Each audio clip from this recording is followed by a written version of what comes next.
Hey everyone, this is Stan Gendlin with Real Estate Skills. In this video, I'm going to teach you the 3 ways to estimate rehab costs and 3 common mistakes investors make when estimating rehab budgets. And by avoiding those mistakes, it can save you tens of thousands or even hundreds of thousands of dollars. And if you like what you see in this video, like, subscribe, hit the notification bell for more great real estate content. So let's go over the 3 ways to estimate rehab costs. Number 1, using general contractors. Number 2, estimating the renovation costs using the square footage method. And number 3, using the line item by line item approach. Strategy number 1 to estimating rehab costs is working with general contractors. General contractors are licensed professionals who can manage or have a crew to renovate the entire fix and flip project, as opposed to subcontractors who specialize in one type of trade, such as electrical or doing roofs. A great reason to use general contractors to get renovation quotes is because you're working with a licensed professional who estimates rehab costs for a living. They should be familiar with putting together a detailed quote you can use to negotiate a contract on a potential deal. Also, having a quote from a professional licensed contractor will add credibility when it comes time to ask for a price reduction on homes you might be negotiating, as opposed to you telling an agent or seller what you think it's going to cost.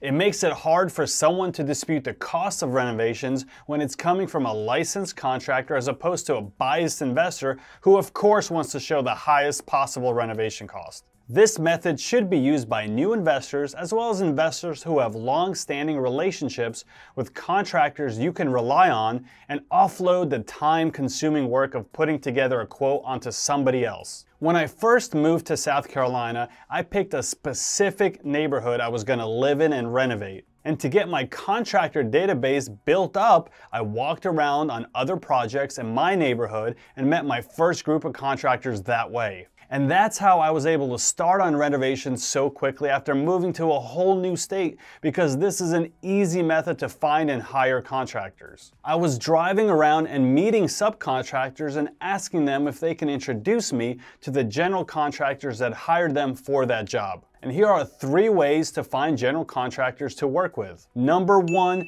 go to your local real estate group where there are contractors at the group, or ask other investors there for referrals. Number 2, drive in neighborhoods where you want to do fix and flip projects and stop at active renovations to meet contractors working there. And number 3, join Facebook investment groups specific to your area and ask for referrals. Now let's talk about the steps on how to work with a general contractor to estimate rehab costs. Step number 1, meet the general contractor at your project and tell them exactly what you want done. Step number 2, usually within a day to a week, they will give you a detailed estimate including material and labor on what it's going to cost to complete that project. Step number 3, take your detailed quote and use it to negotiate a good deal with the seller or agent you're working with. And step number 4, once you got the project and it's ready to go, line up a construction schedule to map out when to start and how you expect the work to be done.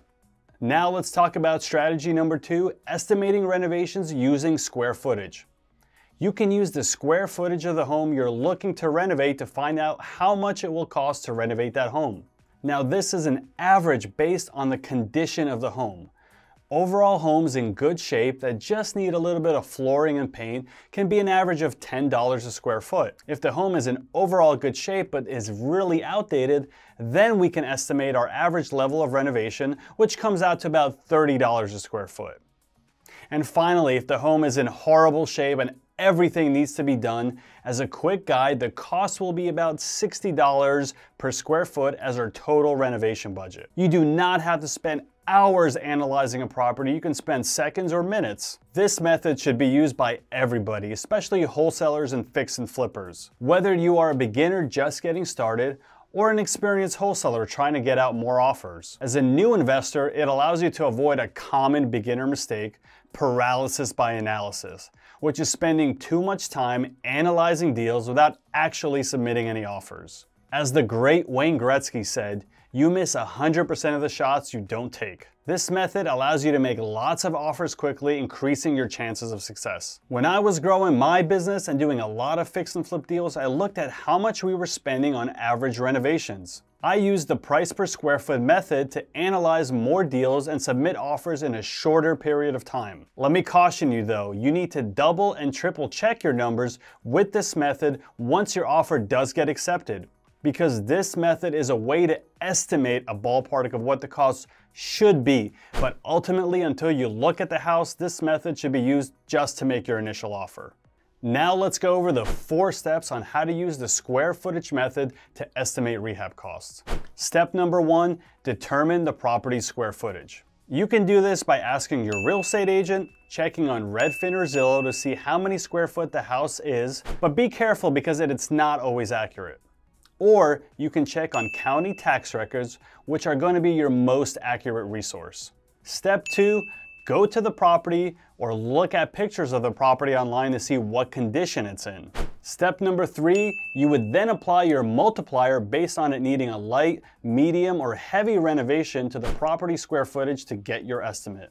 And finally, step number 4, submit your offer based on your renovation estimate and start negotiating. And strategy number 3 for estimating renovation costs is using the detailed line item by line item approach. This approach is when you go through your scope of work, which details exactly what needs to be done to the house, and you put a cost to each and every one of those items to come up with a total renovation cost. You can do this by calling general contractors and subcontractors and ask what they would charge to do every part of your scope of work. Unlike relying on a single contractor to give you a quote, with this method you can call different subcontractors for each line item and get quotes for each of them. This method is best used for experienced professionals who have established relationships with many contractors. That way you can call different contractors for each part of your scope of work to get the best pricing. Or you already know from having existing relationships what each one of them charges for each part of your scope of work. For example, whenever I am buying a renovation and coming up with a budget for that project, I can call multiple electricians if the entire house needs to be rewired and let them compete against each other through bidding on that part of the project. Let's go through the 4 steps of how to do the line item by line item approach. Step number 1, write a detailed scope of work, which again is a list of everything you want done at the house. Step number 2, if you're new, you have to build a list of multiple contractors if you don't already have one for each one of those line items, such as 3 electricians to give you electrical rewiring quotes. Step number 3, either meet different contractors at the home to show them what you want done, or if possible, send them a detailed description and ask them if they can give you an estimate based on pictures and a detailed scope of work. And finally, step 4, put your individual quotes into your scope of work to come up with a total renovation budget. Now that we talked about 3 ways of estimating your rehab costs, let's go over 3 common mistakes investors make when creating their renovation budget. Mistake number 1, when you're estimating rehab costs, you underestimate your renovation budget.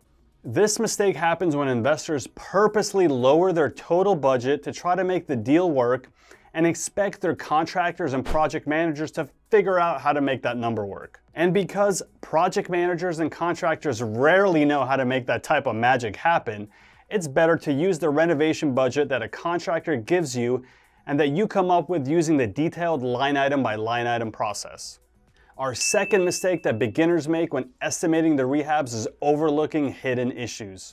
This mistake happens when investors do a simple walkthrough by themselves or with a contractor to come up with a scope of work and do not look in the attic, under the house, and all the other nooks and crannies where all the hidden issues could be hiding. Besides walking through the house with an experienced professional who knows what they're looking at, make sure to do a full home inspection, a termite inspection, and if you live in some parts of the country, do a radon inspection during your due diligence or before you buy the house.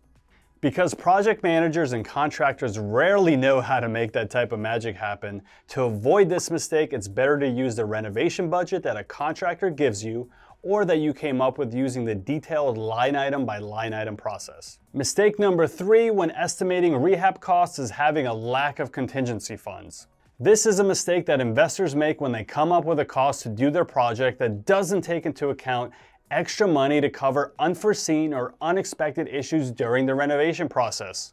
No matter how detailed of an inspection you do, there is no way to avoid extra costs that might come up from such things such as theft, maybe a contractor dropping expensive material and breaking it, or issues coming up behind closed walls you would never know unless you rip the walls open, which of course you can't do unless you own the home. And to avoid this mistake, depending on the size of the project, you should always build in a minimum of 10% of contingency budget if it's a small renovation, and up to 25% if it's a major rip it apart down to the studs and start over renovation.